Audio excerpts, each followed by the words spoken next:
Testing 1 2.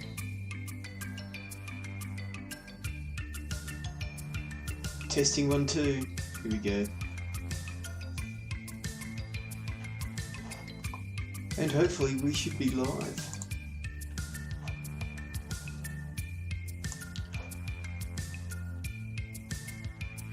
So it's Monday morning. Is that right? Yeah, it's Monday morning. I know what day it is. Trust me. That means it's Danny Ric Delivery Day and Eurotruck 2. So let's do some Eurotruck. Oh, the itchy nose. Where were we? That's right, we just got our new truck. We're going to move some tyres and talk some motorsports. So, and drive. What could go wrong?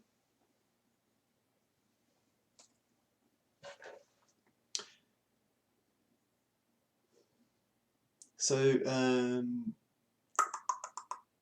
between now and the last stream, I've updated to the Streamlabs OBS, so I hope I don't have any technical difficulties. I mean, it's very much the same, but different, so... Okay, here we go. Here we go, eh? Have we sorted out the map?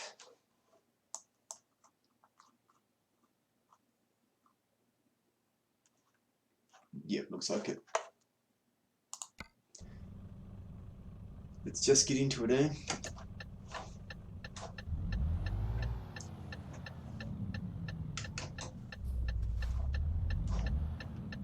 Turn left. Can I roll the truck again this week? Oh no, that was American Trucks in, wasn't it? Go straight on. It's a pretty good effort though.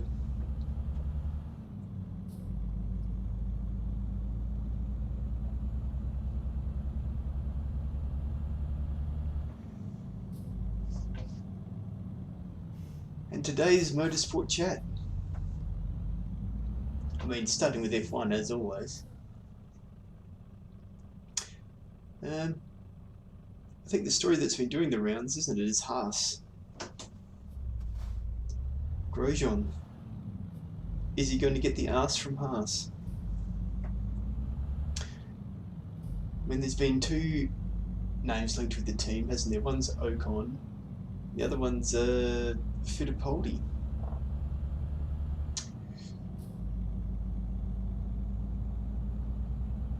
The story being that he'll stay for Germany and then get moved along.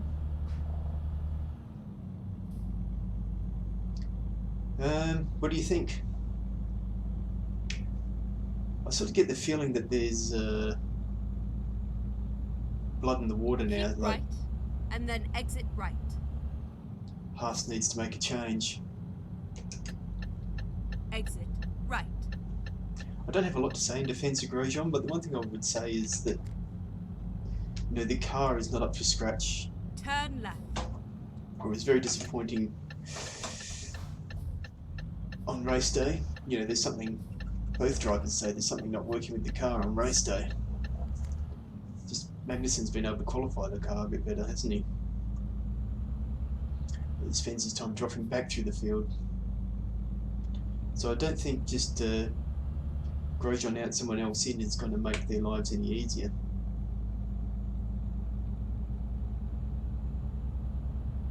And certainly Ocon is not the kind of guy who's afraid to go wheel to wheel with his teammate. We know that much from his time at was Force India.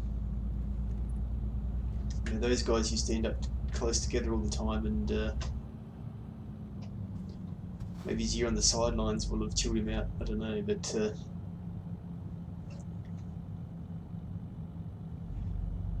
it may not be the end of Haas's teammate crash problems. Oh, come on, truck. Oh.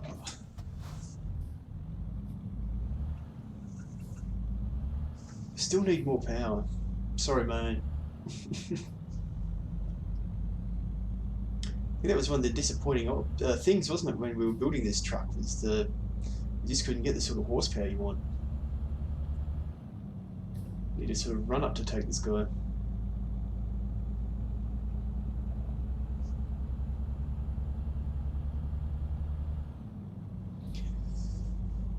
So yeah, Grosjean, do you think he'll stay? I don't think so. I think he'll go. Do we think he'll be here for Germany? I think Ocon could jump in that seat right now, no problem.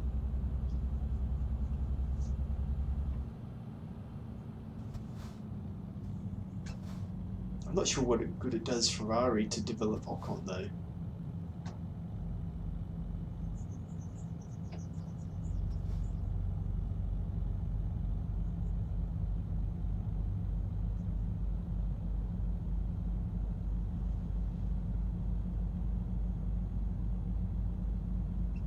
Does Fittipaldi come with any money?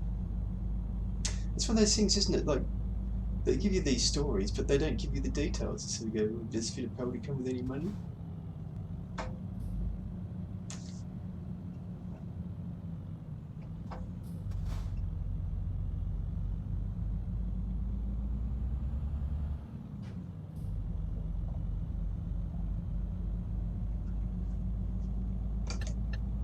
Oh, it's another rough overtaking manoeuvre. Could be catastrophic.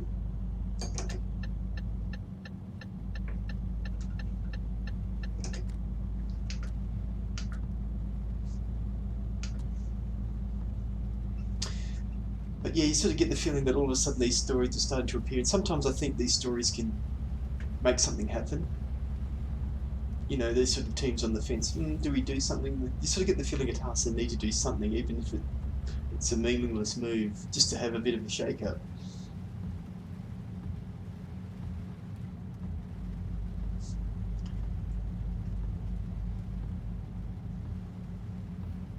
You know, the car's sort of not working, the sponsorship things become a farce, and then you got this driver problem. I think the Haas's big problems are the car and their sponsorship. But you can sort of divert some attention from that, can't you? If you sort of sat Grosjean, you go, oh, I've had enough. Go straight on. That becomes the story rather than... let's get some lights on here. Rather than what's wrong with your car, mate, and where's your sponsor? So yeah, I get the feeling Grosjean will go.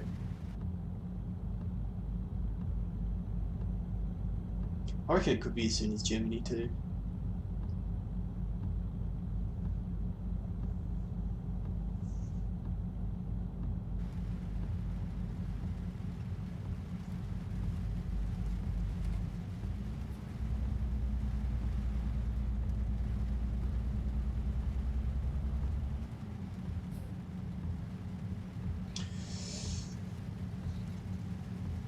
So yeah, I think that's one meaningful story at the moment, doesn't it? Isn't it? Where you actually might see something happen this year.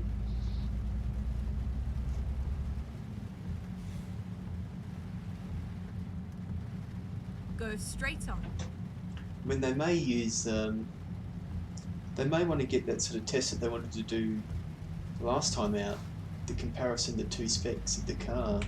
You might want to get that done in Germany, in which case maybe you should just leave Grosjean in for it.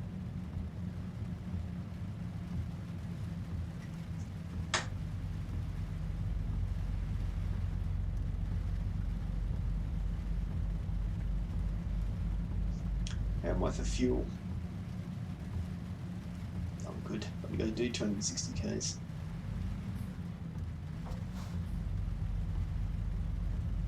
The brake test is real.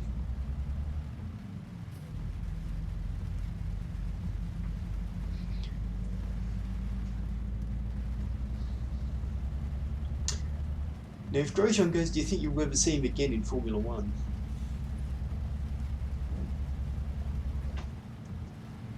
Oh, brakes.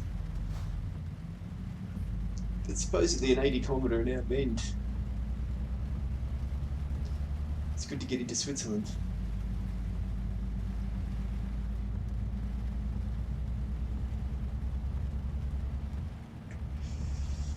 I don't know, the only place I could see Grosjean ending up. Go straight on.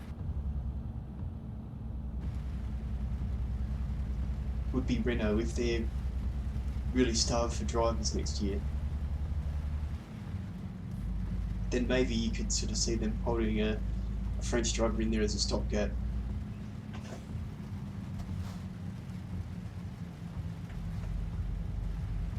This is not the best handling truck of all time. Renault problems.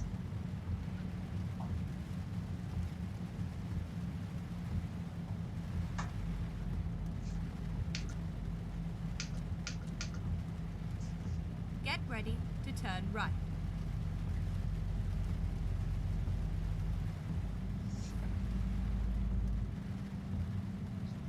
Turn right. In other news, the Vettel stories continue, huh?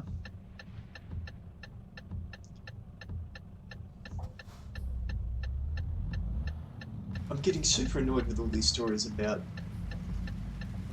how Vettel's overrated or something like that. I mean, he doesn't have the car to win the race, and you go, why isn't he winning the race? Get ready to turn left. Same reason the guy in the Renault's not winning the race. It's not in the Mercedes. Turn left. Overrated. He's not overrated. I mean, he's older now.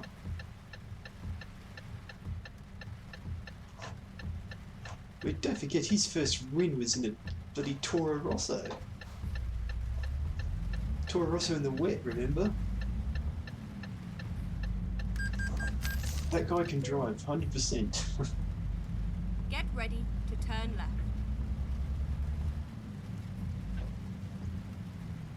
Turn left. When Mercedes was rubbish, Schumacher couldn't win a race there.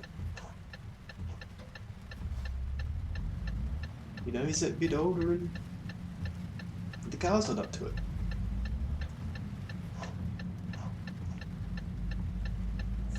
The problem with the car being almost there, Keep right and then turn right. is that, Turn right. you know, you're sort of forced to push to try and get that little bit out, but... I mean... People are so fickle.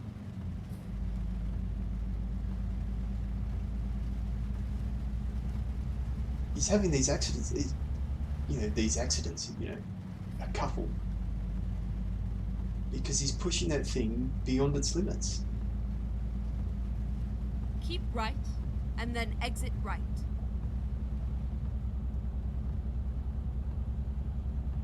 So... Exit right. I don't know, people are being a little bit painful about Vettel, I think. The guy from Red Bull I see stirring the pot there.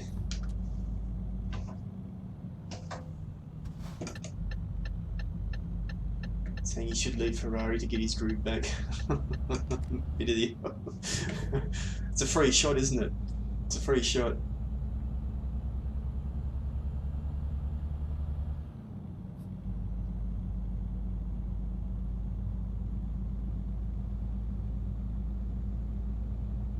I mean, where is he going to go?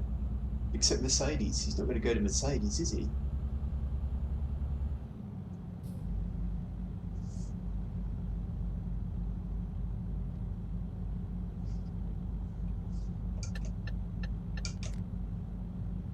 I'm sure every fan in the world would love that. But I don't know if either Lewis or Vettel would like that.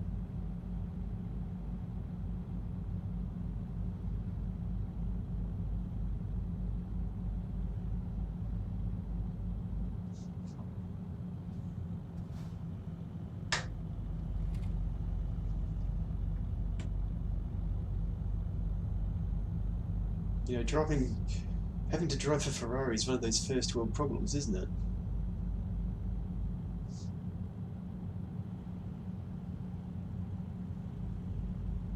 If anyone's underperformed, it's the Ferrari team.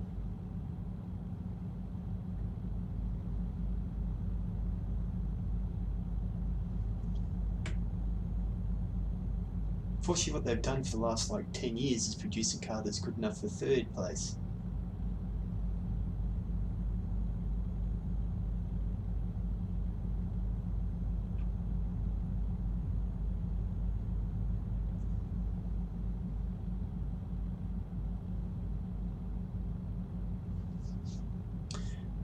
In other news, sim racing. Still on F1 though. Last night, Team Redline, which includes Verstappen and Lando Norris, managed to win the 24 Hours of Spa in iRacing in the first split. Which is pretty damn cool, isn't it?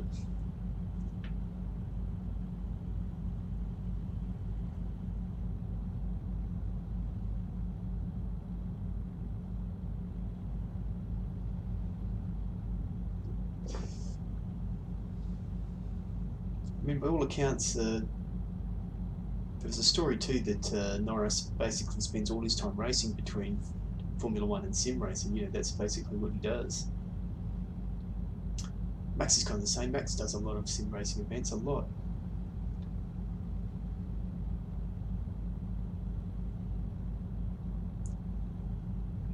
I mean, this is the future. Anyone who does sim racing sort of goes, yeah, well, I mean, why wouldn't you?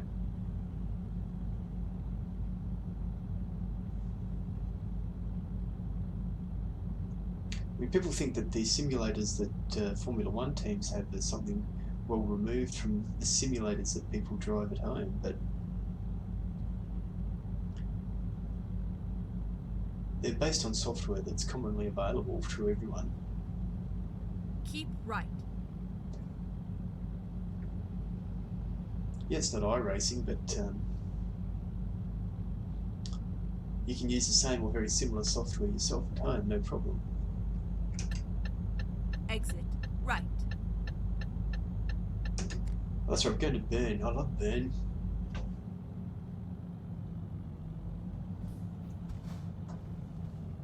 Slow down so we don't roll the truck again.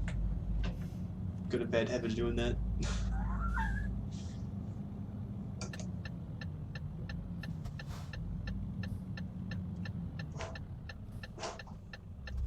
Oh.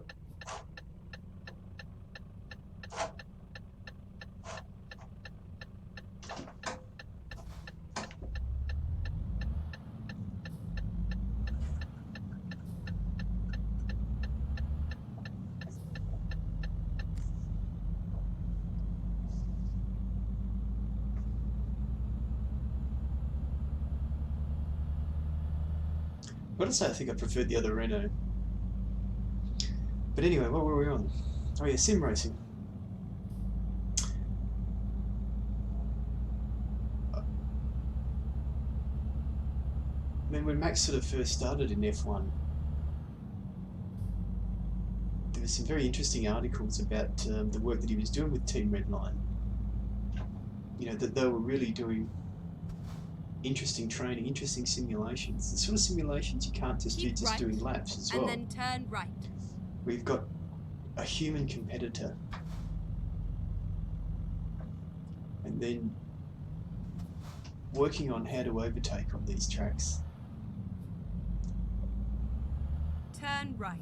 It's taking different lines, how to create the opportunities.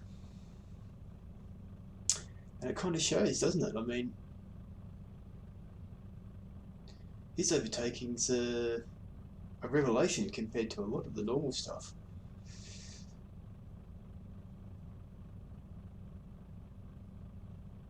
It goes to show how relevant some simulations can be, you know?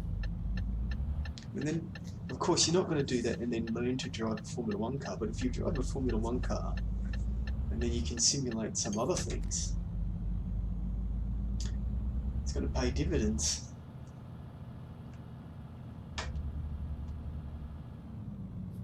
How nice is this, then?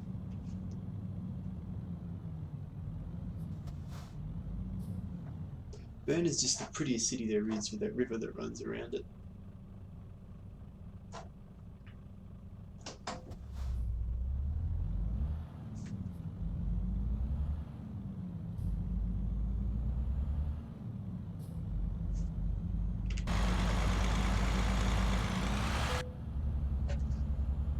ready to turn left.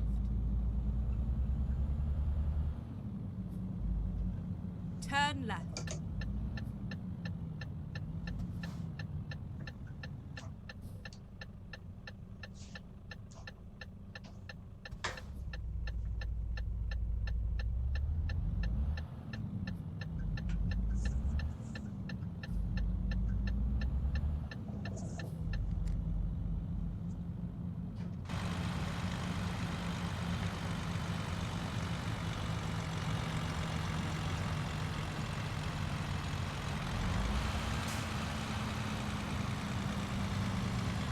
Get ready to turn left.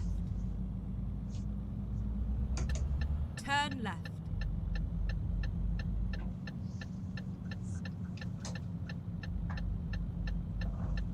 So yeah, I think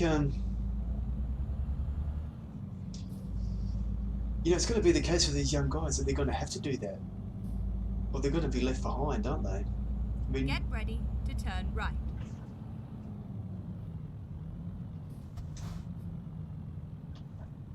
if you sort of think about it, everyone else, because in iRacing they're racing people, they're not racing artificial intelligence. It's not like getting on F1 2019 and the rubbish AI.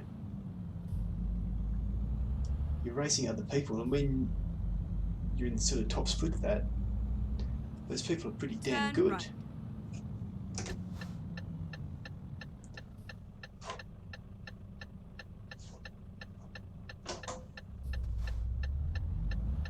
So, if you look at everyone's weekend after Silverstone, a whole lot of guys probably did, some press and some training and all that type of stuff. Whereas Max and Lando did 24 hours of racing other people.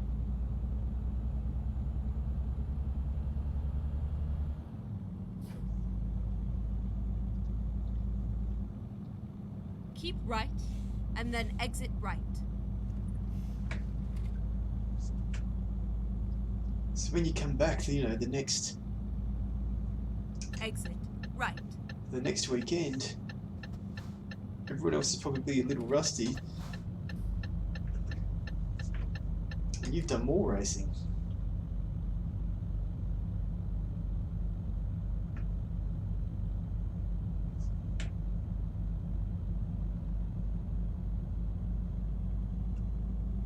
And those guys are probably, racing the heck out of Hockenheim at the moment. Within the team. The team does some very interesting drills. You sort of think, oh, they're just getting there and messing around, but you're talking about the #1 sim racing team that there is, with guys who are the fastest sim racing guys on the planet.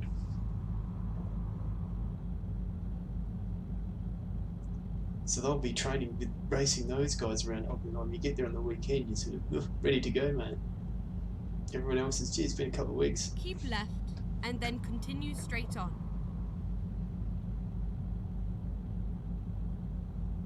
Go straight on.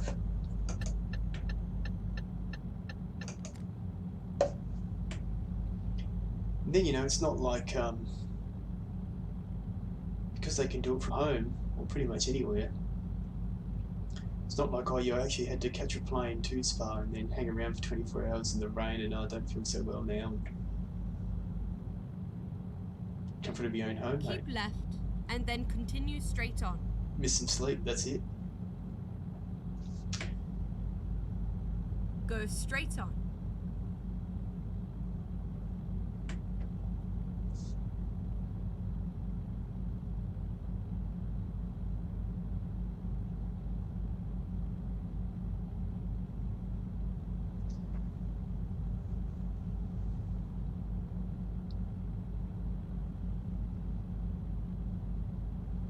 I mean, just to divert from Formula One, did everyone see the new Corvette? Keep left and then continue straight on. I think it's cool that it's going to be mid-engined. Go straight on. And the starting price, $60,000 US. $60,000 US for a pretty cool looking, good horsepower mid-engine car. That's pretty good.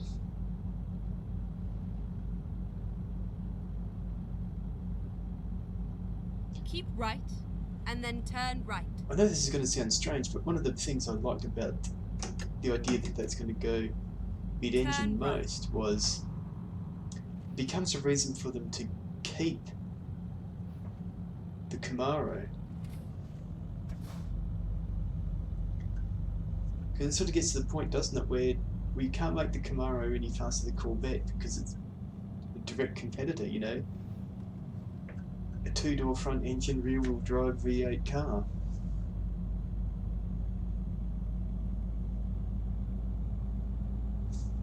Whereas now there's completely a market for them to have a two-door front engine, rear-wheel drive car. You know, with a, still with a manual, because you can't get that with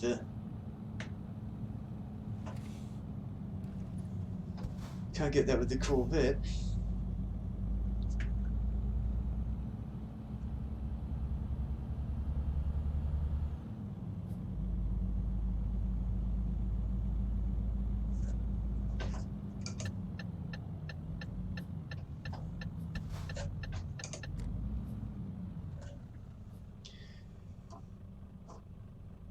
So hopefully they'll where's the lights? I can't find the lights. So yeah, it gives me kind of hope that they'll keep the Camaro rather than ditching it.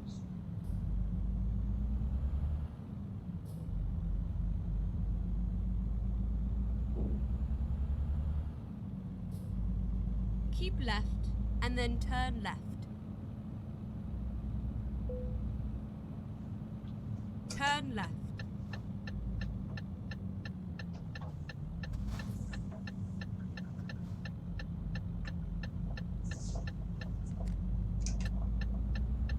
Keep right, and then turn right. Turn right. So yeah, I mean, there's a lot of sort of people who, yeah, the sort of person who wants that manual Corvette. Get ready to turn left. You know, there's much more of a distinction between the Corvette and the Camaro now.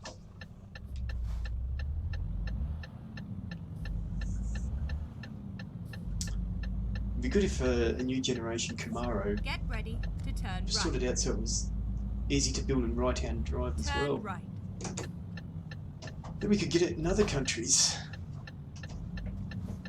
Here we are, safe and sound.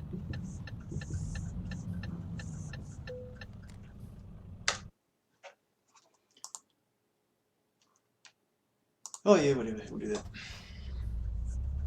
Well, I'm still feeling positive.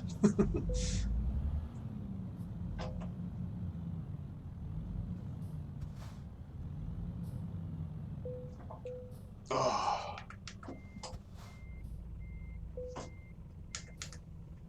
There we go.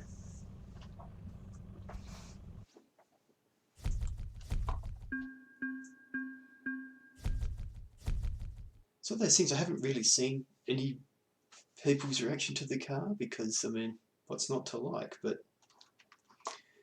so those things, as soon as the thing comes out, people start writing stories about, oh, purists won't like it, or that type of stuff. But how did you ascertain their feelings on the matter? It's just one of those predictable stories, isn't it? Well, some people won't like this. Probably some people don't like Louis Vuitton, you know. Job market. She has my driver manager. She only just started, didn't she? Yeah. I've got to keep an eye on that so when she gets to too long distance, we'll refocus her efforts. Job market, freight market.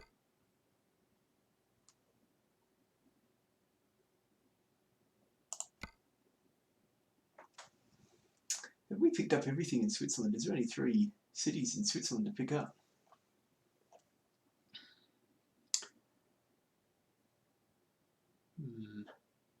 23, 22,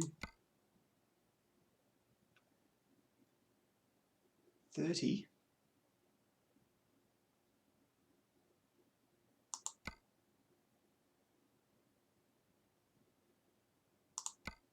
You think in Austria?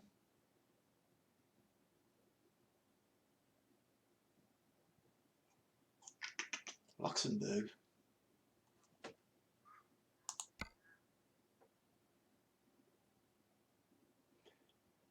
'21.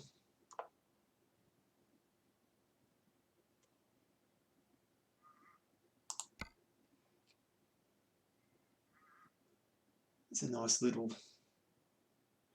trip. 8 minutes to get there. Okay, well, that's not going to work, is it? Zurich to Lyon. It's kind of the reverse of what we just did.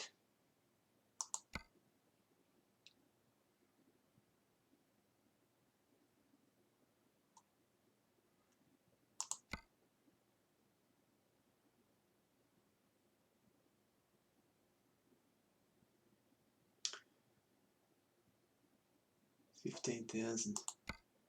We can go to Berlin.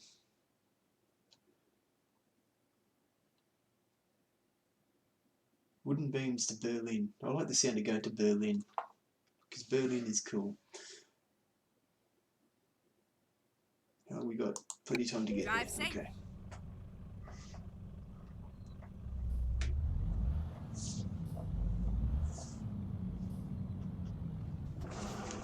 Can we go around this? Oh, we can just back up here.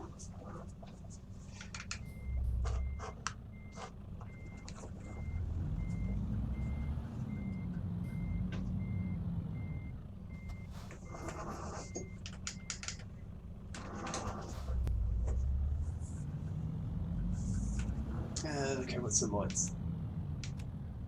There we go.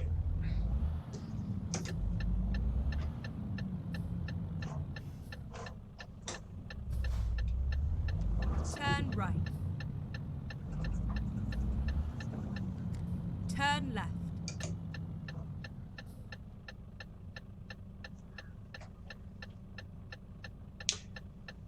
So yeah, people just sort of automatically assume everyone's it's gonna polarize people. Might find that most people are all for it.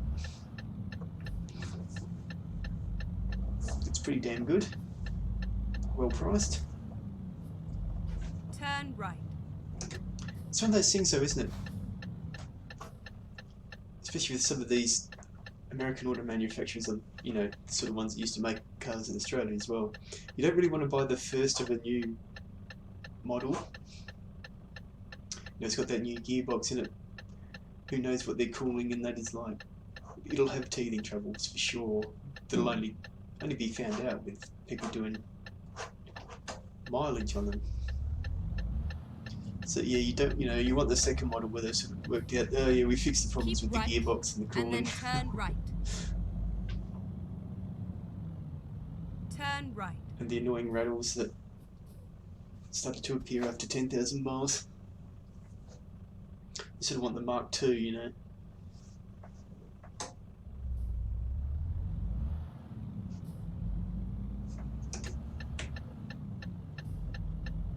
Officer.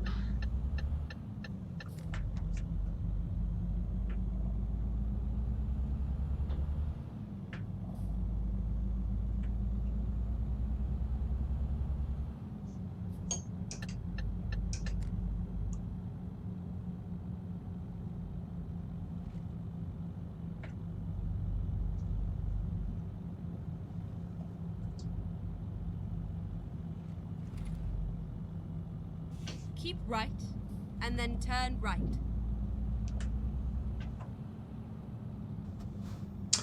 But yeah, I think it's interesting, isn't it? And I mean, you know, they do have a long history of racing that Corvette, especially at Le Mans.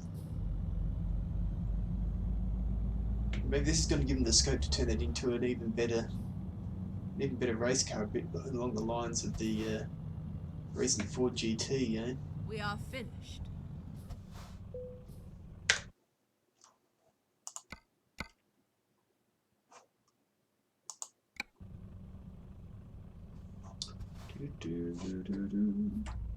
So we're on the other side of the shed. No, we can't go around there. Okay, the shed's there.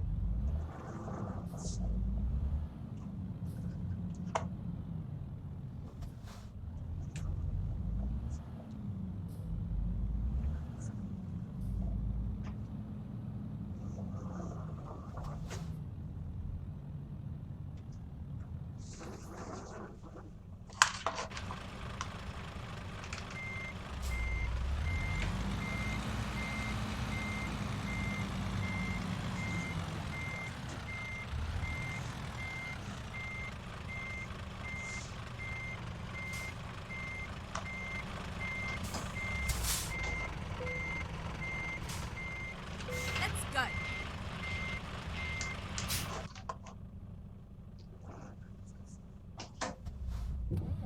What the?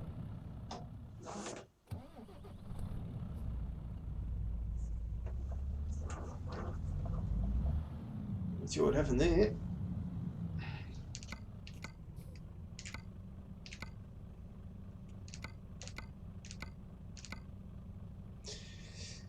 Let's check the map.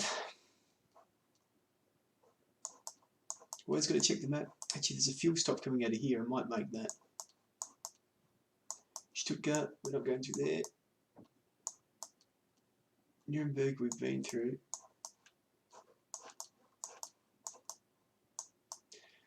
Leipzig. Do we get off and do Leipzig?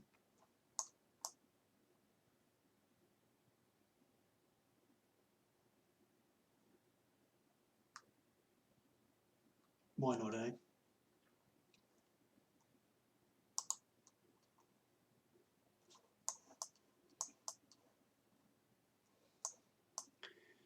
We get to Berlin.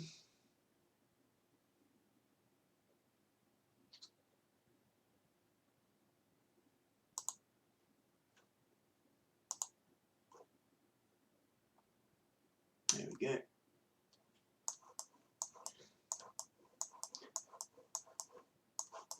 What was the other one we were going close to? Stuttgart, wasn't it?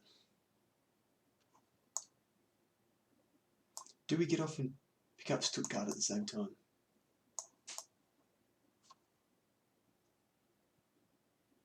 No, let's not. That's enough Time details to already. get the job done. So it is. So it is.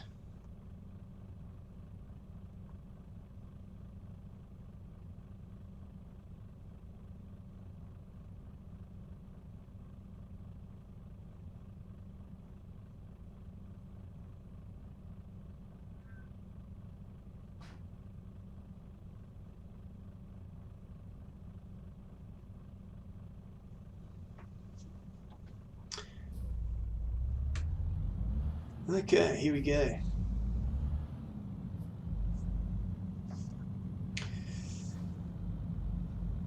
Because, yeah, I mean, the good thing about the Mustang, for instance, is that they build it in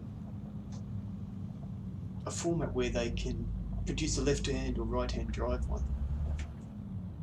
Oh boy, we just missed that pillar. Just. And the Camaro, that doesn't work. Now, apparently that generation Camaro Get ready to had a turn lot of right. design input from Australia. It wouldn't have surprised me if maybe they made it so you couldn't, to try Turn and give them an excuse to keep making a Commodore here for a little bit longer.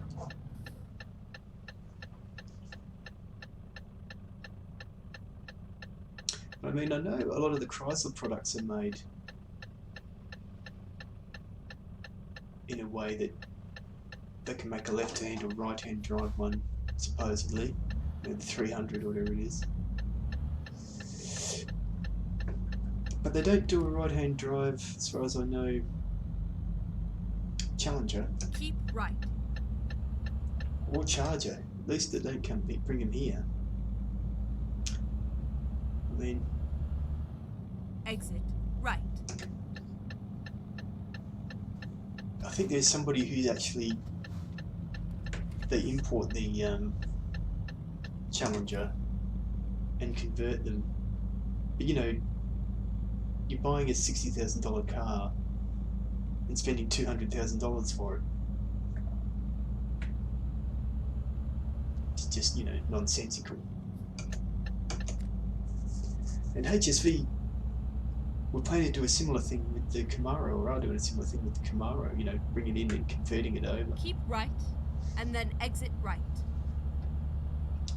The fact of the matter is, you know, you go to the States and these things are Mustang price because they're about the same as a Mustang, aren't they?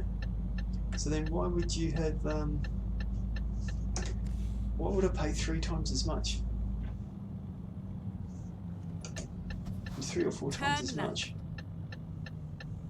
Doesn't make any sense.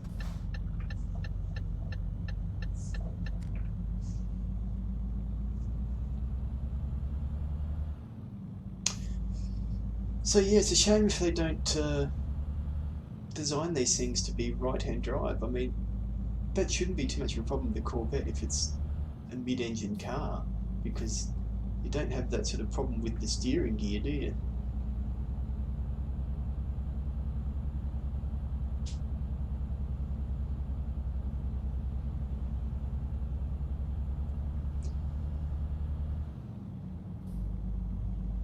But you know, it'd be good to see the at least the Challenger, if not the Charger, and the Camaro on Australian roads now that we don't have anything, that we don't make any cars here.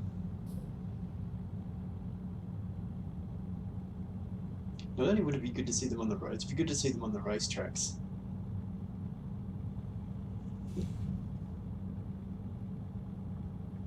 Because go straight on. At the moment, what's on the racetracks in our Premier Racing category, supercars, is a Nissan that they don't make anymore, that never came in that spec, a Mustang that's kind of butchered, and that replaced the Ford that they'd been running for 2 years after they'd stopped making it, and a Commodore that isn't really a Commodore, it's an Opel. It's a front-wheel drive hatch, and the race car's a rear-wheel drive V8, you know. It's not very relatable.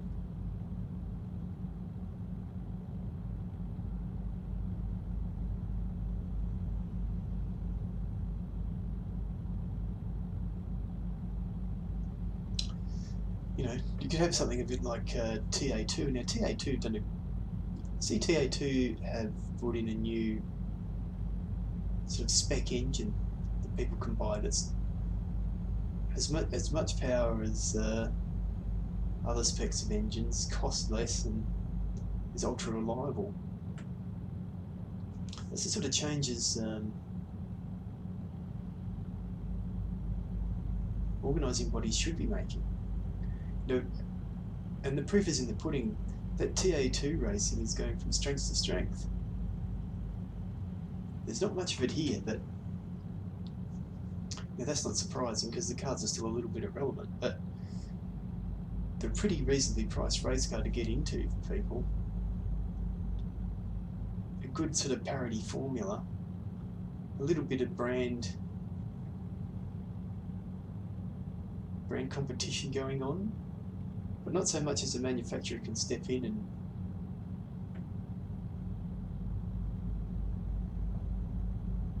get in some sort of technology arms race that makes it unaffordable, and it's just manufacturer teams. You know, those guys are putting together 30, 40 car grids. It's awesome. And people turn around and say, well, what should we do with our category? Well, look around at what categories are having success and ask yourself, what are they doing? What changes have they made? I mean, Trans Am was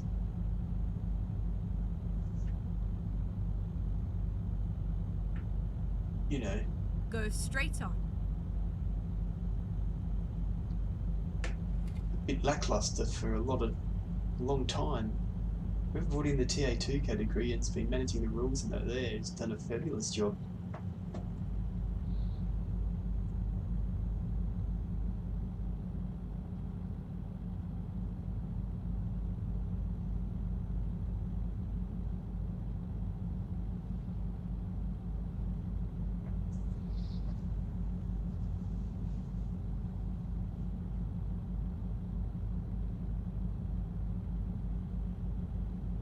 See, Jeremy Clarkson was interviewed by Drive Tribe about what he thinks of Formula One at the moment. And it's one of those things, you can sort of tell that he hasn't watched it for a while. Keep left and then continue straight on. Now, I agree, it's not the most exciting racing. Go straight on. And people have got all too excited about the fact that there's been 2 OK races out of the last 2 races. But, you know, it isn't great. But when people, the thing that sort of annoys me a little bit when people start going about, I want to see this sort of great racing that we used to see in the past. It's no different now to the past. They just got rose-coloured glasses on about some of the racing in the past. I mean, I agree the cars sounded better. But Formula One has never been the natural home of close racing.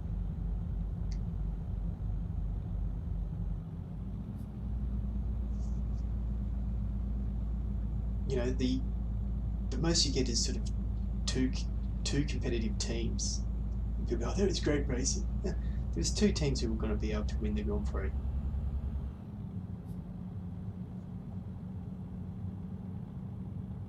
But that's how it always has been. There's 1 or 2 teams who are sort of likely to win the Grand Prix. One of the things people have now is reliability. You know, there's a lot less failures now than, you know, okay, Renault's struggling in that area, or has done the last couple of years, but on the whole, there's a lot less failures. So don't get me wrong, I think the formula needs change as well.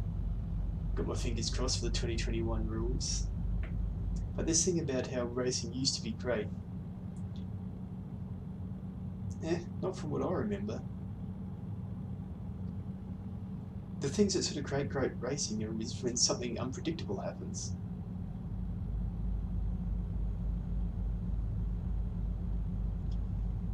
You know, it rains, or the temperature is sort of out of bounds, so the tyres sort of can't handle it, or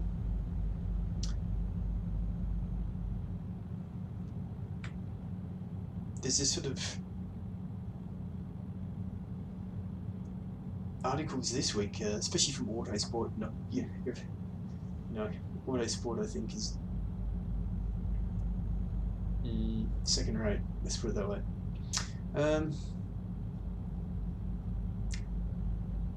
Oh no, you don't want refueling. Why Go straight on. Well, it introduces variability. You know, you can have a problem. You know, it makes something happen.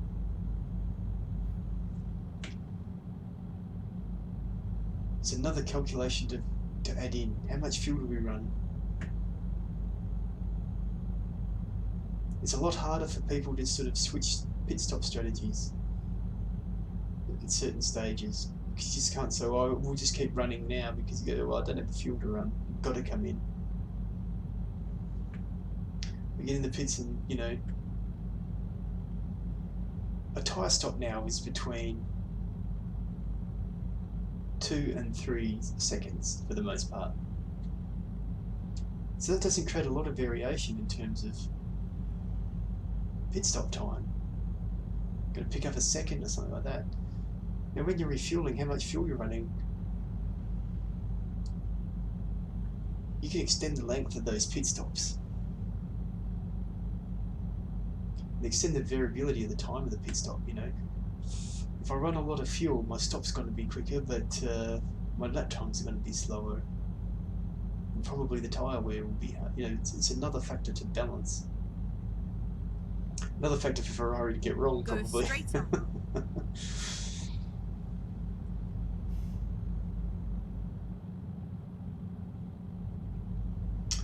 But, you know, in some senses you sort of go, well, IndyCar, that's going well at the moment. Do they have refueling? Yes, they have refueling. Yeah. You know, there's a lot of categories that have refueling still, especially endurance categories. because the car can't carry, you know, 600 kilos of fuel.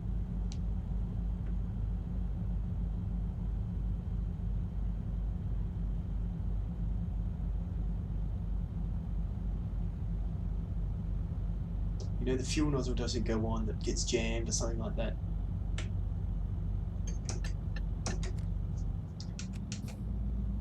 Some lights here. The old car carrier. I was thinking of stopping for fuel, wasn't I?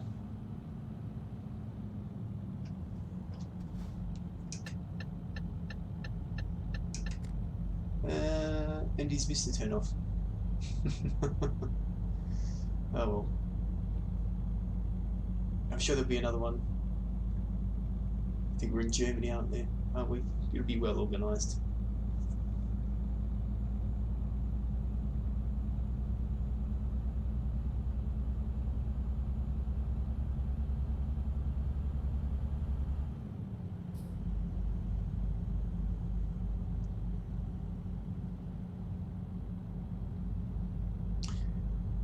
So yeah, there's a lot of focus, isn't there, on the car design, the aero on the car. One of the things that's sort of, since we've gone off the boil, is talk about the engine regulations. And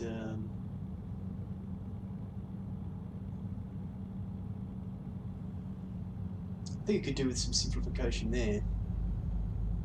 That's for sure.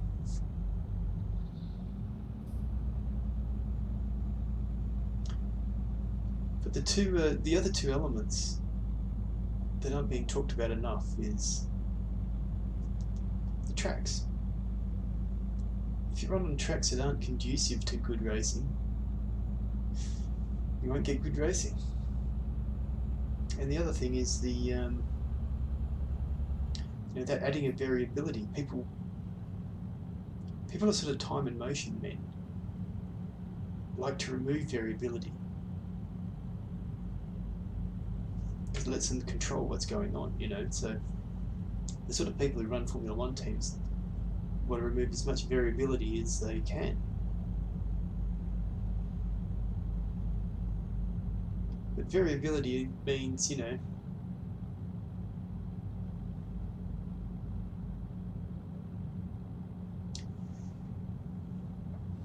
people need to work on their strategy. I mean, remember that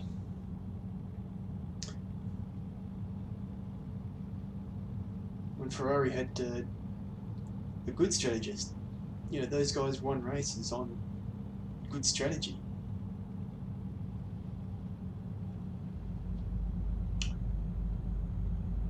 So a few changes. Refueling's one of those changes where you can add some uncertainty, add some variability. So it makes complete sense.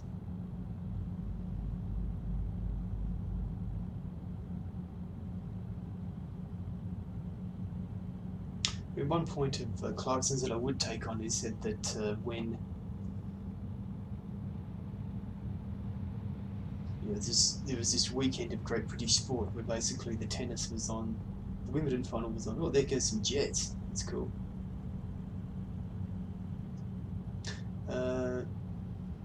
The cricket final was on, and the Silverstone GP was on. Basically, he whose whole business is cars was watching the tennis, and his son, who's, you know, apparently as big a car nut as him, was watching the cricket. It's sort of, what he was saying is there's something wrong when that's the case.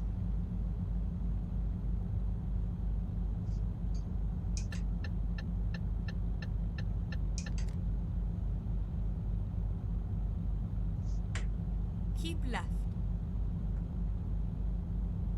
I mean, keep right. I don't think people want to see Formula 1 racing get as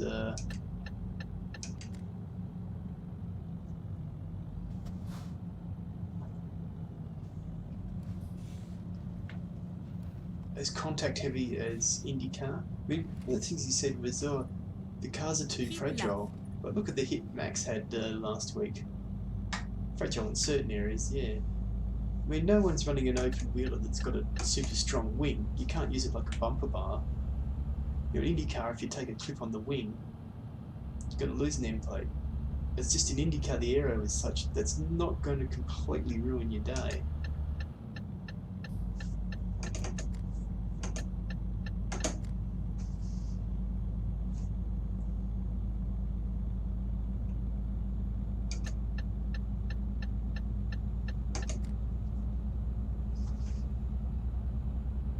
We're going to have to get off here, are we? Alright. Doing a lot of lane changing here, and that's fine. Keep right.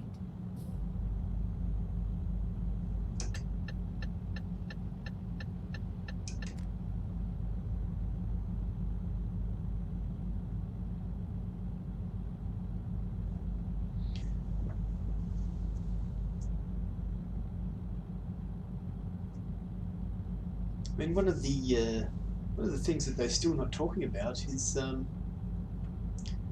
pay TV deals. It doesn't matter how good a product you have if people can't watch it.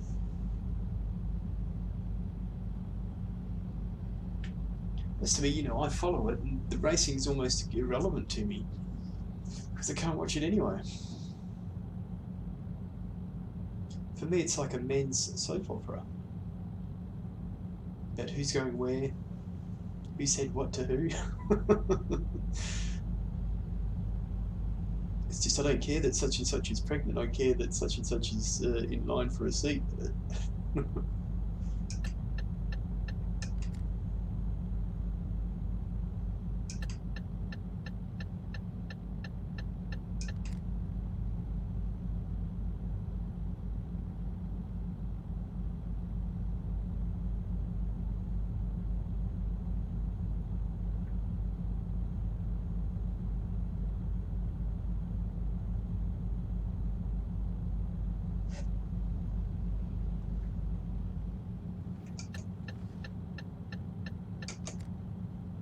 Vitas power.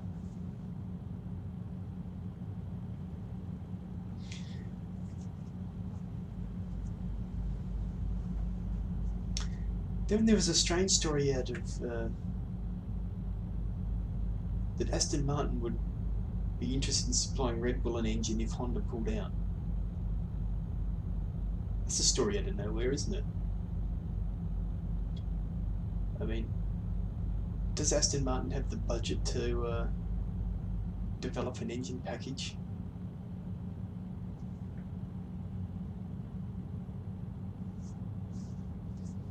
I mean, they're not a manufacturer in the size of Honda or Renault or Mercedes, that's for sure. You know, they're a boutique manufacturer. So to shear up my spine that things going well at Aston Martin. Then we developed this F1 engine and went broke.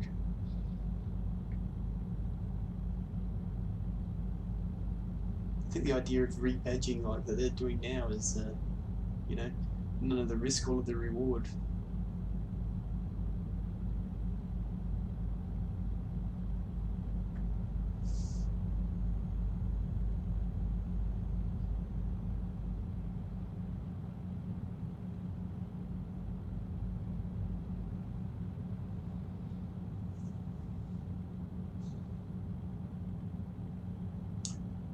That's why I hope that there's a change in the engine rules for 2021 where they're simplified and it's not going to cost manufacturers an arm and a leg to be competitive, to be involved.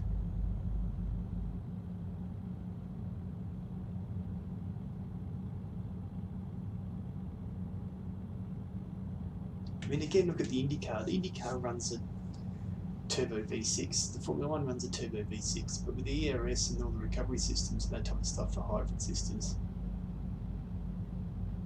it's an incredibly complex piece of kit. Whereas a normal turbo V6 is simple. You know, if they switch to an IndyCar style engine rule, everyone could be making a V6 turbo. You know, might see Ford back in the old Ford Cosworth.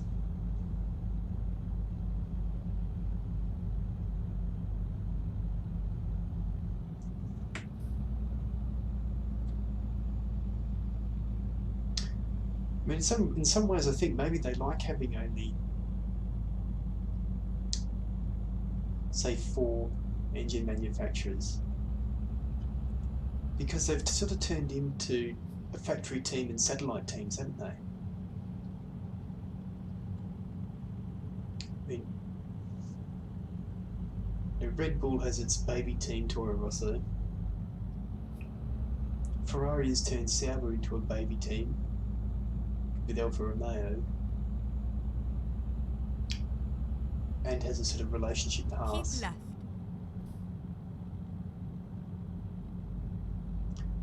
Mercedes is sort of treating, well, not so much Racing Point, but Williams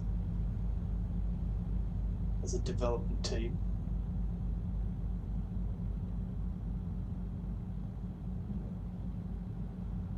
Racing Point to an extent, I guess, but mostly Williams. Sort of Renault and McLaren are probably have the least development style driver relationship, because no one wants to end up in the Renault at the moment. But if you're, say, Williams, you're never going to get out of that shadow if you're running the Mercedes engine. You're just going to be their junior team, aren't you?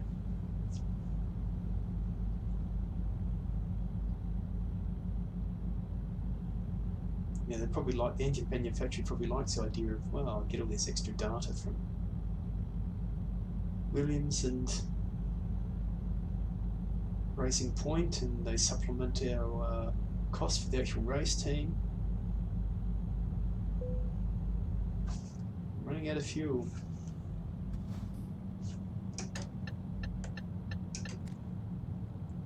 See, while I was talking about that, I forgot to keep an eye on my fuel.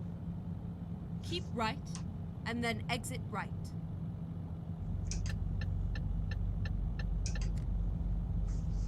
Exit right. Hopefully there'll be a fuel stop Turn right. just down here.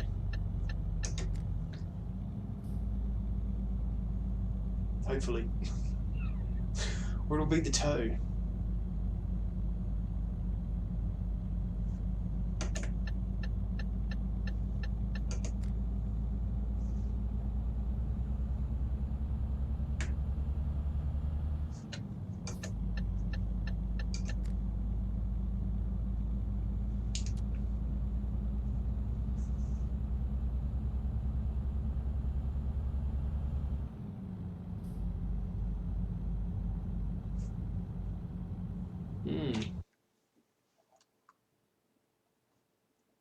Oh, yeah.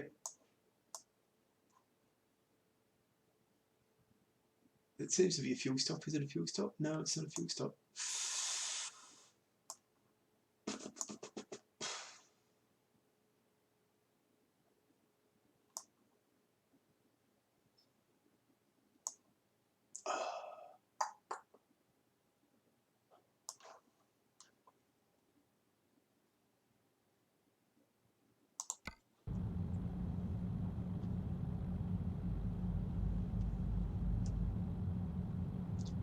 Do a bit of lifting coast, maybe, huh?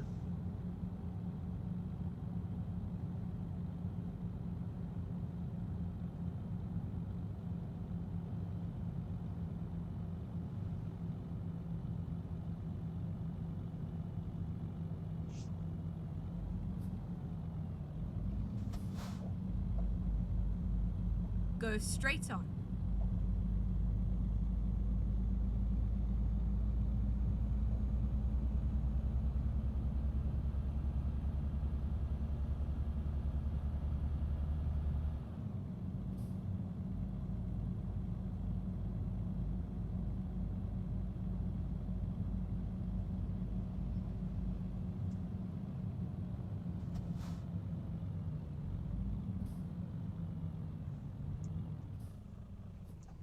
Are we going to make a fuel stop? I think we would have made it if we didn't detour to Leipzig.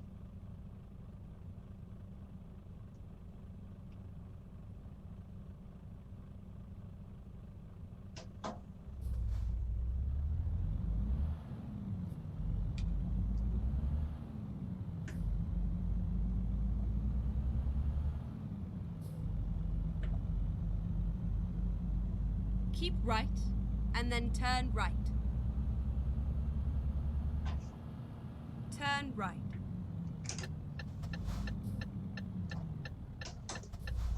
Pretty sure in Europe, in Leipzig, you can turn right on the red. Can't you? Just like America.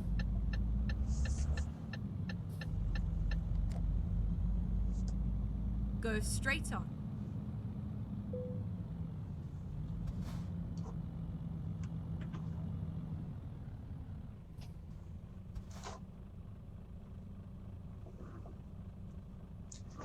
Can I turn around in here? Finding a new route. Oh, not really. Oh, that's going to be a bad move.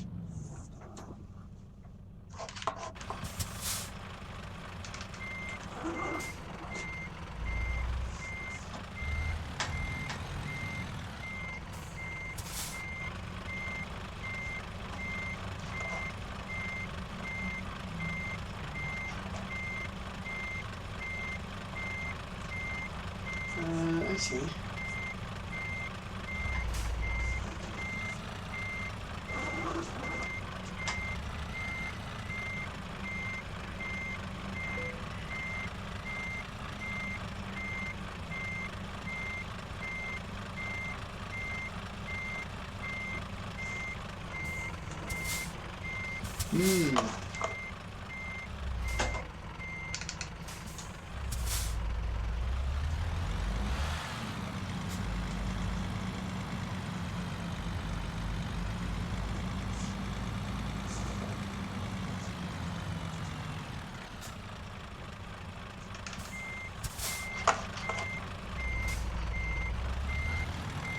Where are we going? Where are you going?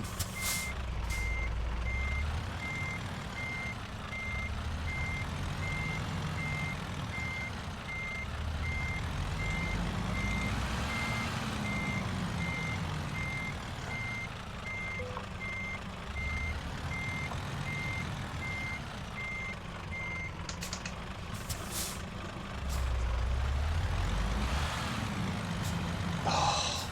Ha!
Okay.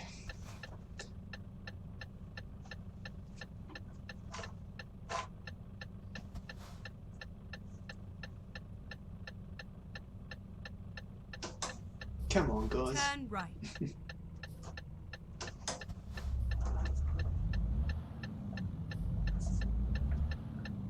Get ready to turn right. Turn right.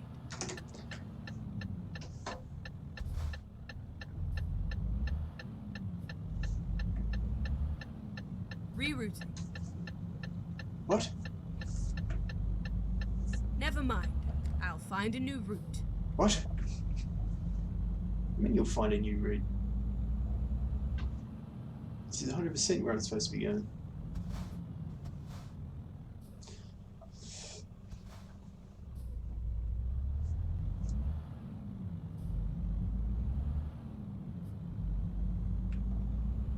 Okay, so Keep left and then turn left.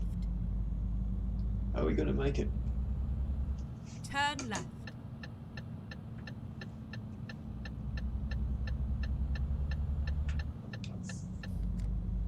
Are we going to make it?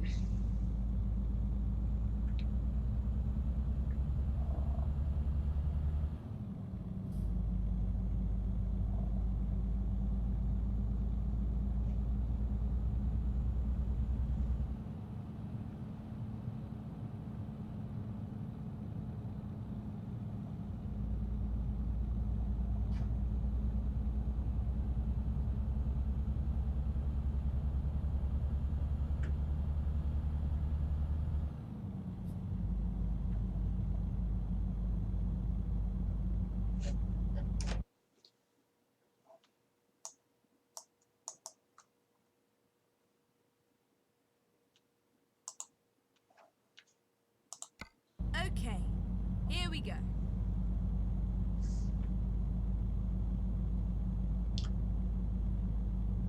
God, we're going to cut it close, aren't we?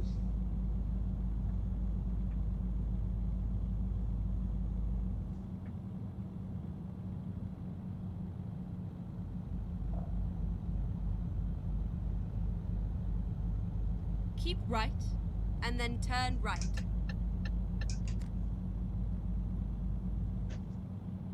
Turn right.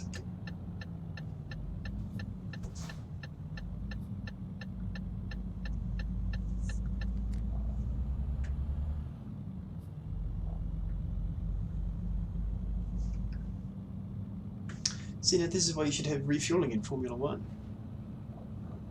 Just create situations like this.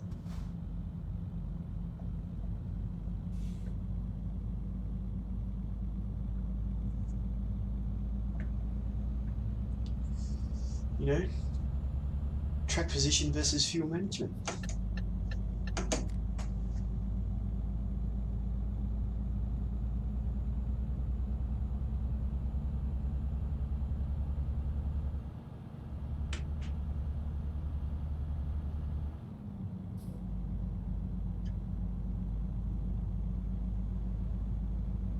Keep right, and then exit right. Keep right and then exit right. Exit right. Okay, we'll do. Go straight on.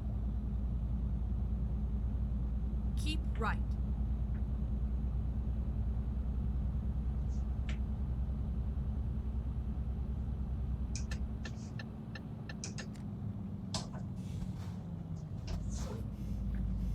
Bit of brakes there.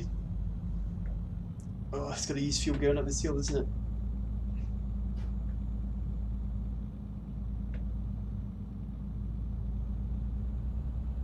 Keep left.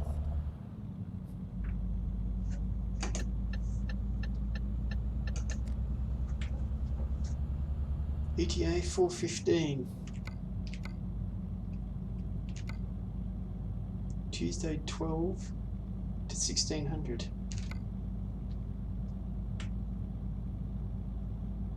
So time isn't an issue, just fuel. And the part throttle now.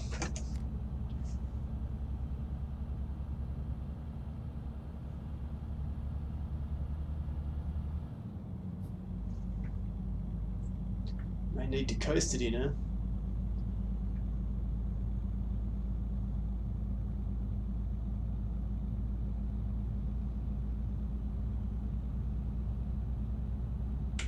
Come on, fuel stop.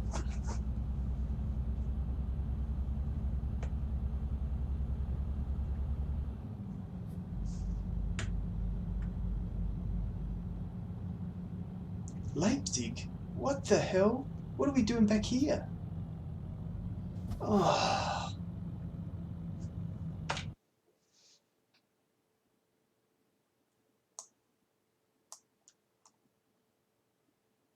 Oh, we're in trouble now. How on earth? I thought it was a bit strange the way we were going.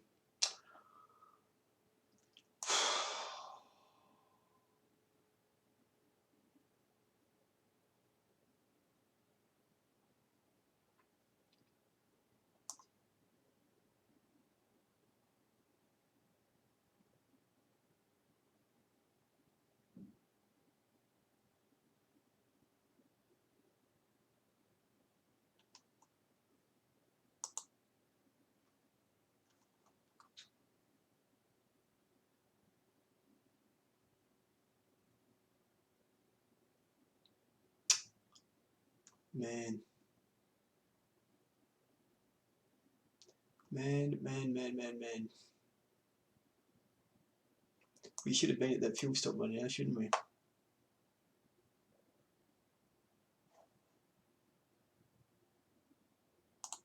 Let's go. Oh. That is devastating. Go straight on.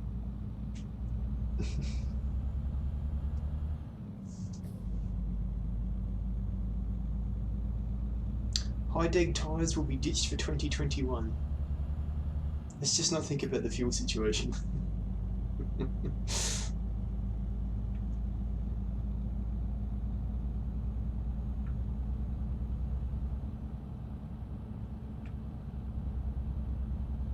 We don't have the fuel to stop, I'm afraid. Go straight on.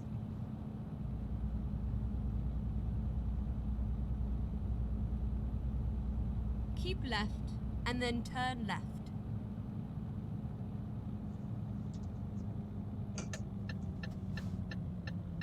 Turn left.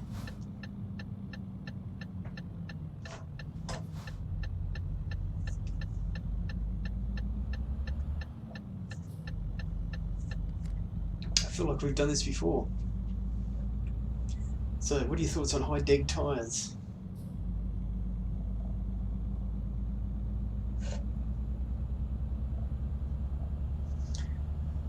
I don't know.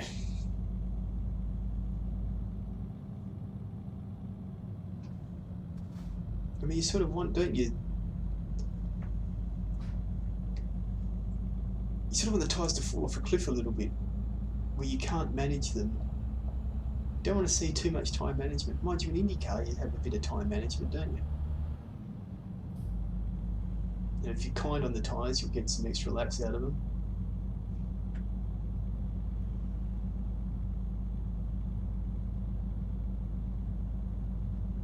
I suppose not everything that translates IndyCar-wise translates to Formula 1 Keep because right and then turn right. the cars are so uneven compared to, say, IndyCar. Turn right.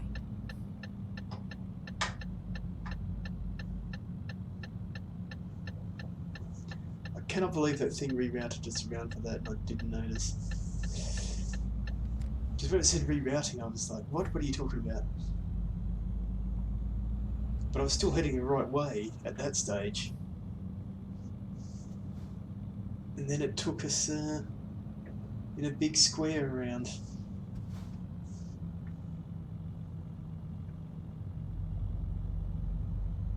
I suppose that's the thing, isn't it? Like all of a sudden you start relying on the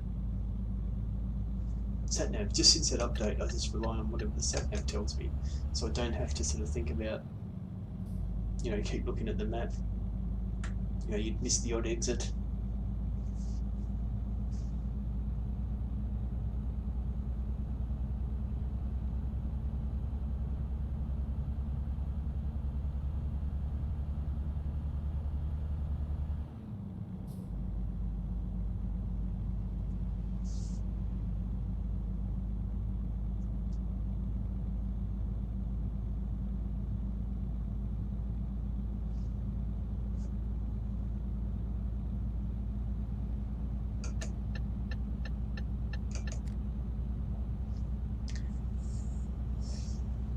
But yeah, the high dig tyres, I don't know. I definitely wasn't a fan of the thing where you can't push the car because you're always managing the tyre.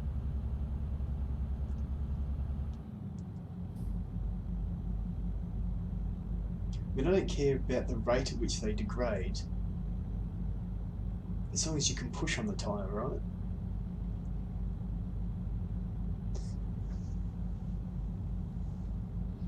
So, I mean, if a Formula 1 race is, let's say it's 60 laps, a tyre that goes 5 laps isn't any use in the race, is it? It's sort of a qualifying tyre. Oh, yeah.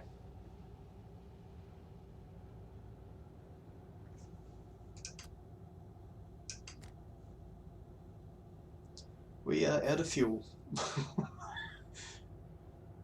We are running on empty.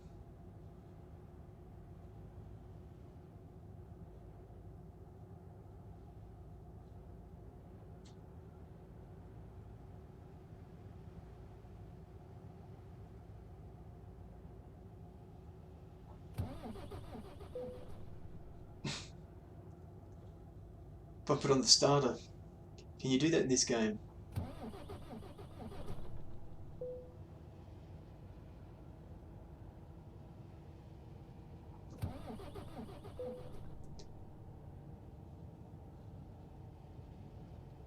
Here comes that fuel stop.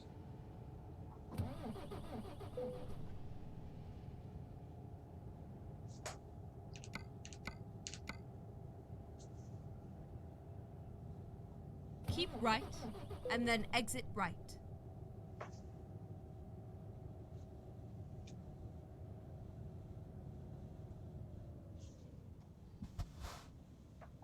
Go straight on.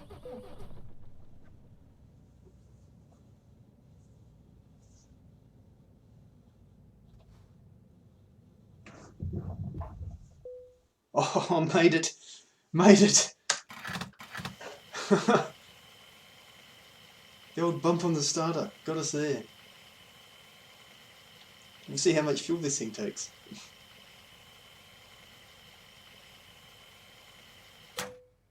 $600 litres, there you go.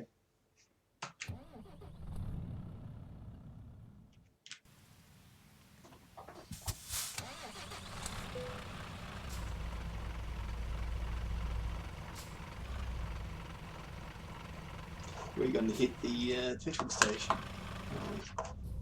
Oh well. There's nothing I can do about that.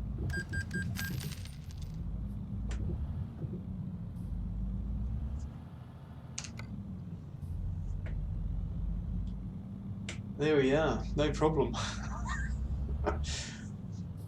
Did it easy. Recomputing. Go straight on. Finding a new route.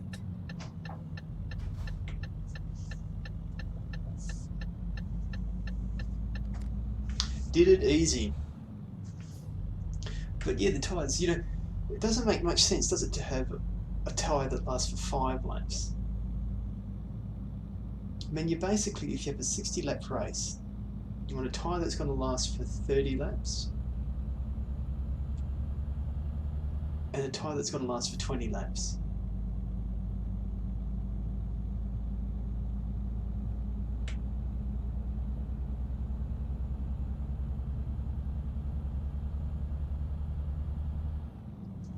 So you want to be able to push on that thing for 20 laps, you know, drive as fast as you can for 20 laps, and then the tyre falls off a cliff.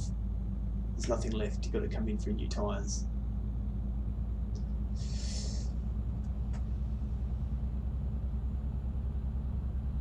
You know, you want the tyre to be, so you want then a tyre with less grip, but you'll only have to, but it will hang on for 30 laps. And then turn right.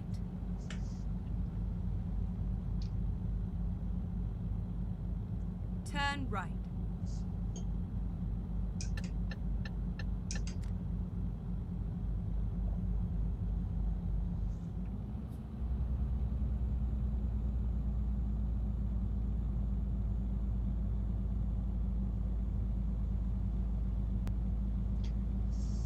And so it's encouraging you, isn't it, combined with fuel, to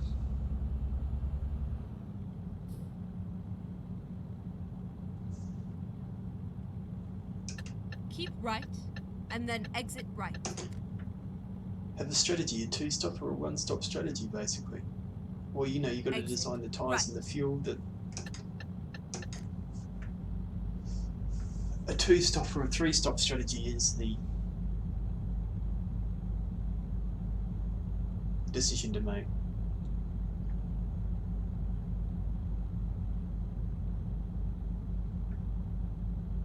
So maybe you want tyres that go 15 laps.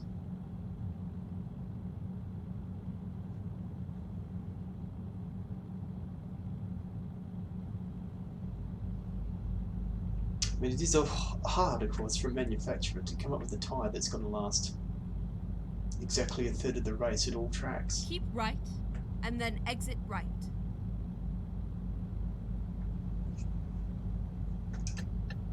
Exit right.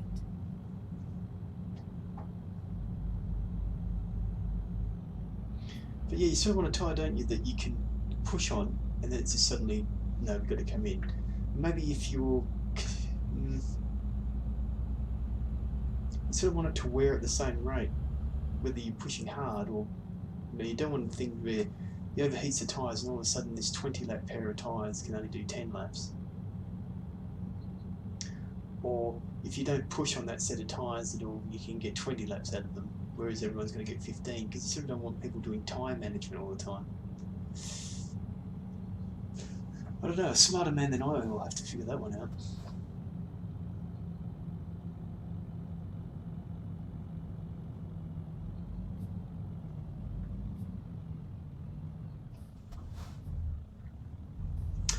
So if we ever go to Leipzig, we'll have to remember we got an unlockable there.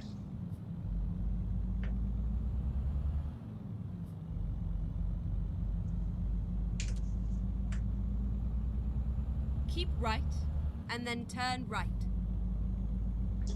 And all that, I forgot the excitement of arriving in Berlin. Turn right. I could afford to stop at red lights now that I've got fuel.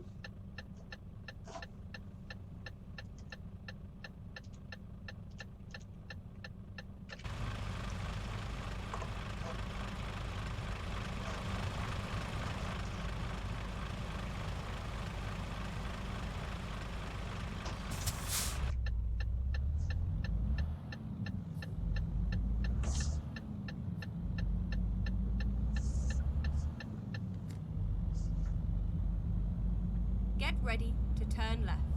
Quick tour of Berlin. Turn left, and then turn right.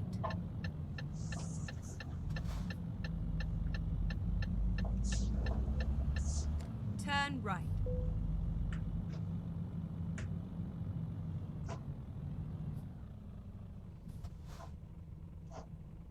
Turn right. Oh yeah, no, okay. Very good there, that's fine. These people doing? Waiting for a bus, do you reckon? Oh, there's a TV tower.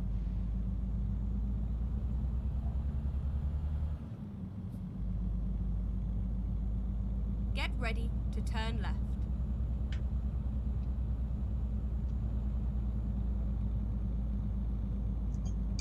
Turn left.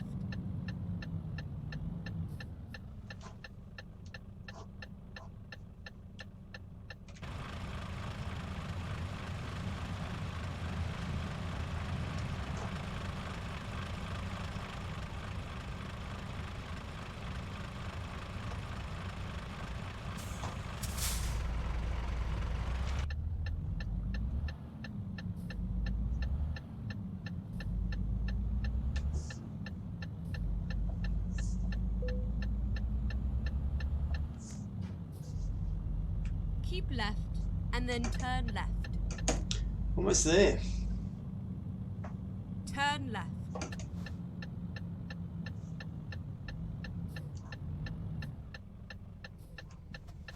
Whoa, dude. Excitement plus.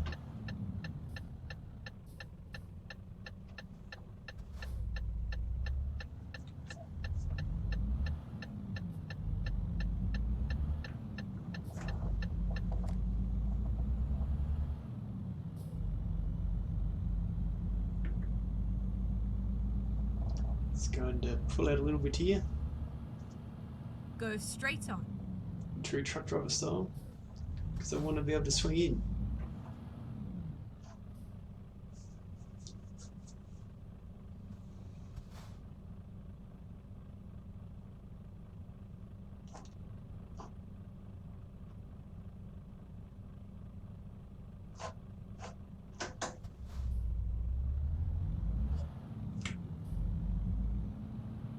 Excuse me, sir.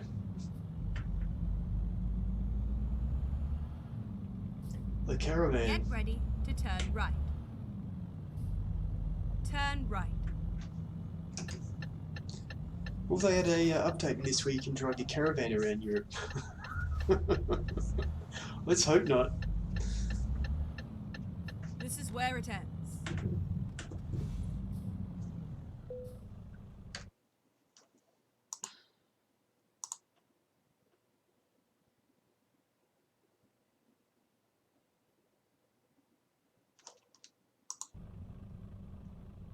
Yeah.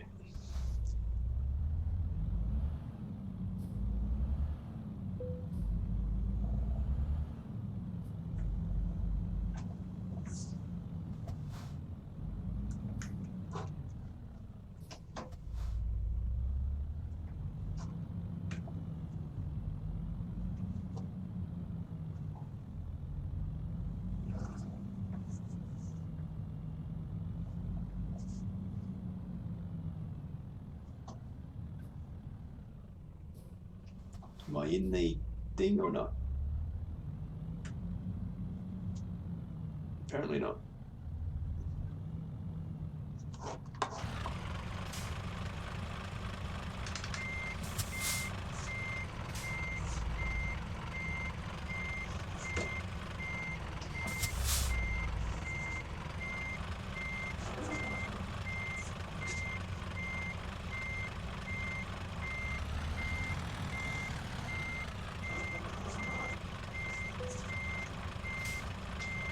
There we go.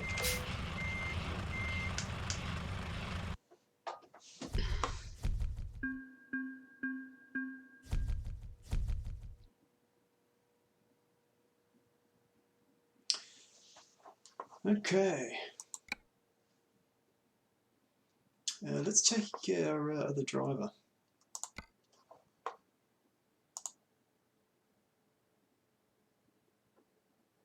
Okay, nothing going on there. And let's get a job. We'll get a job set up for next time and then we'll call it a day, I think. What job shall we do? Berlin, oh cool. Fuel tankers, awesome.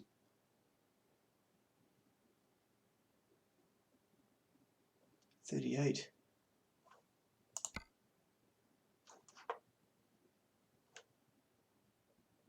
Acid, nice.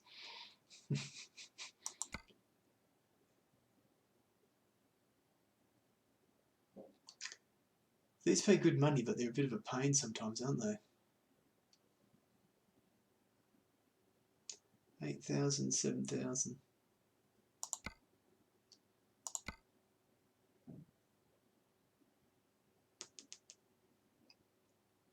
That would be cool. What's the time now?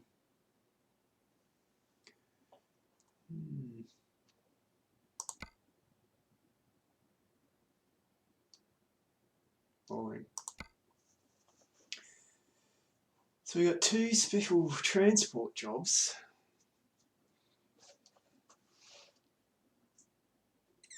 $60 ton and 45 ton.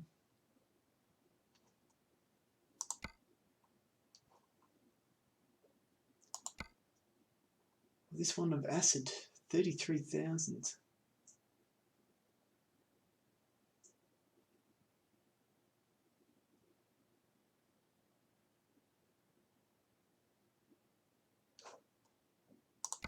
I'm in 2 minds now.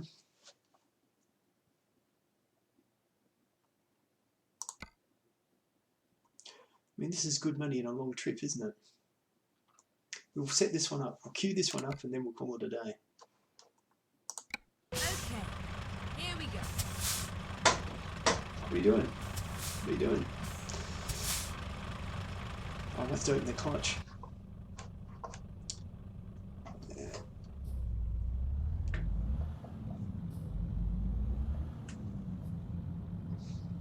Turn right.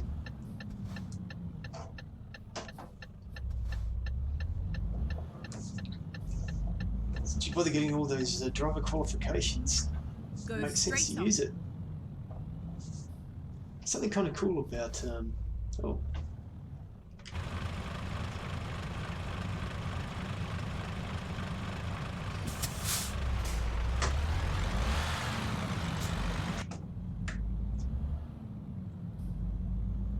An acid tanker. Keep left and then turn left. Turn left. Can I be trusted with a tank a load of acid? Probably not. Could be a human catastrophe. But you know. Turn left.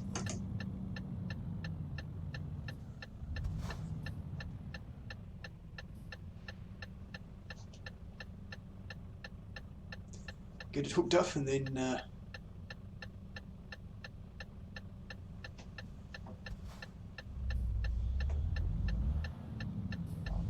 Here we are, safe and sound.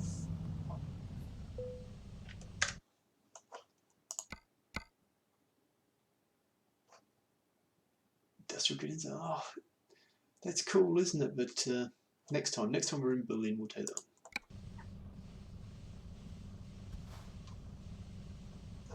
There we are over there.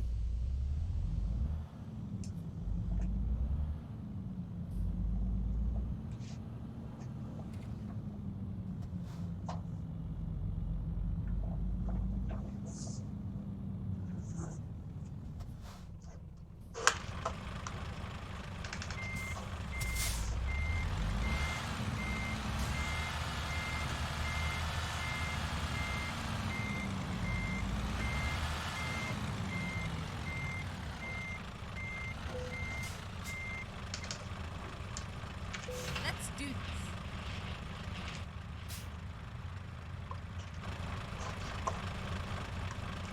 It even matches our truck.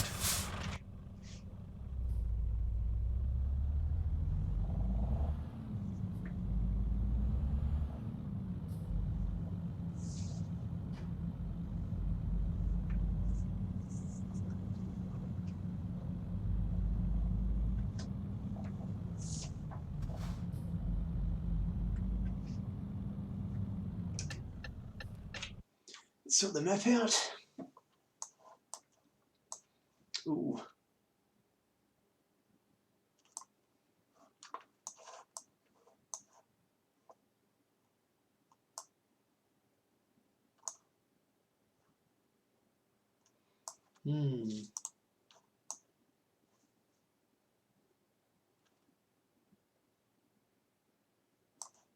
Yeah, we'll pick that town up.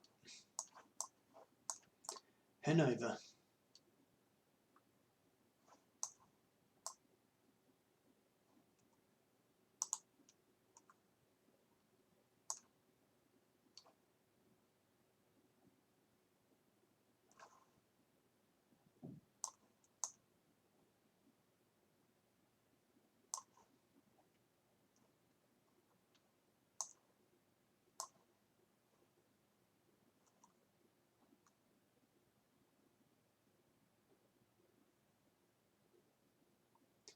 We'll come off for a fuel stop here. I'm going to plan my fuel stops from now on.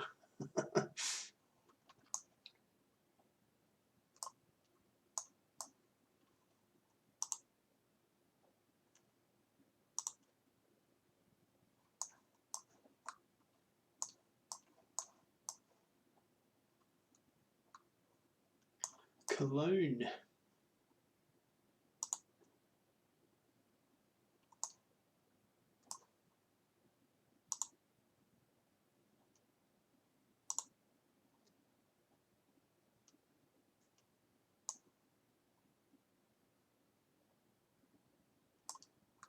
Okay.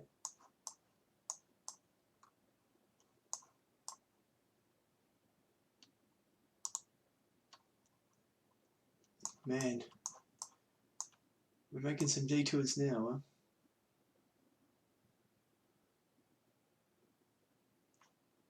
After that I might go to Luxembourg. Okay, the map is done. Time to get the job done.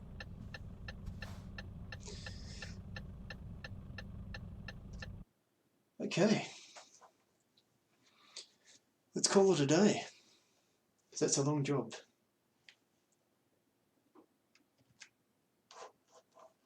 That is a long job, so it is. Time to end the stream.